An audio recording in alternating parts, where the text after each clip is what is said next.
రాజగోపాల్ రెడ్డి గారు చేస్తున్నారు.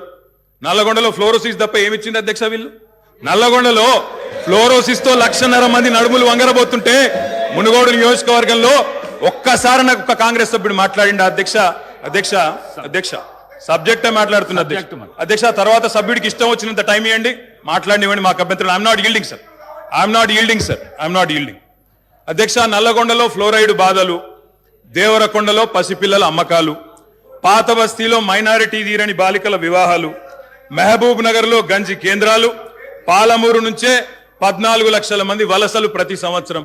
అధ్యక్ష, ముఖ్యమంత్రి రేవంత్ రెడ్డి గారి సొంత నియోజకవర్గం కొడంగల్లో ప్రతిరోజు 2 బస్సులు అధ్యక్ష బొంబాయికి పోయేది. కొడంగల్లో, నారాయణపేటలో, మక్తల్లో ప్రతిరోజు 2 బస్సులు. అదేవిధంగా అధ్యక్ష, ఆ బస్ స్టాండ్కు పోతే ఆ వలసలను చూసి సలసల కాగే కన్నీళ్లను గారుస్తూ ఆ భార్యా పిల్లల ఏడుపులు.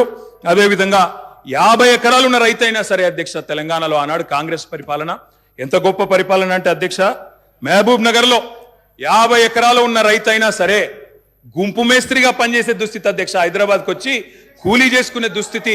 ఇది వాస్తవం అధ్యక్ష, వారికి కూడా తెలుసు. ఒక్క మాటలో చెప్పాలి అంటే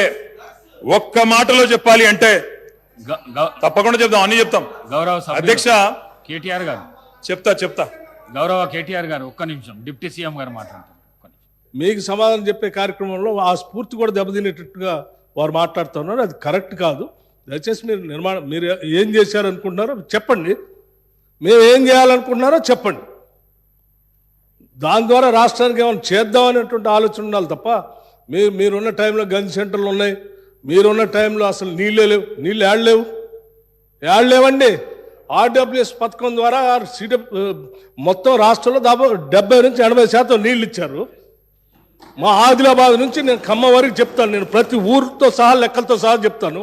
చివరి గోండుగూడెల్లో కూడా మీరు చెప్పినటువంటి ఆర్డబ్ల్యూఎస్ దాదాపు 43,000 కోట్ల రూపాయలతో ఖర్చు పెట్టారు. ఏడాది ఒక్క గ్రామంలో నీళ్ళు వస్తున్నాయండి.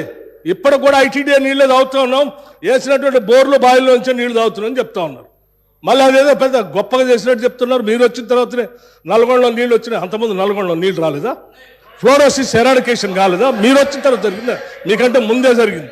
మీరు ఇంకా కట్టినటువంటి ఆర్డబ్ల్యూఎస్ పథకం కింద కట్టినటువంటి సంస్థల్ని, వ్యవస్థల్ని, ఆస్తుల్ని అన్నింటినీ కూడా ధ్వంసం చేసి తాళాలు వేసి పనికి రాకుండా చేశారు. వాటి మీద కూడా లెక్కలతో మేము బయటకు తీస్తాం, రివ్యూ చేస్తాం. అధ్యక్ష, దయచేసి మీరు చెప్పండి. ఎస్, మీరు 10 ఏళ్ళు పాలన చేశారు, ప్రజలు తీర్పిచ్చారు.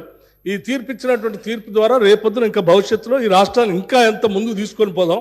మీరు ఏదైనా ఉంటే నిర్మాణ సూచనలు చేయండి. మేము వినటానికి సిద్ధంగా ఉన్నాం, అమలు చేయడానికి కూడా సిద్ధంగా ఉన్నాం.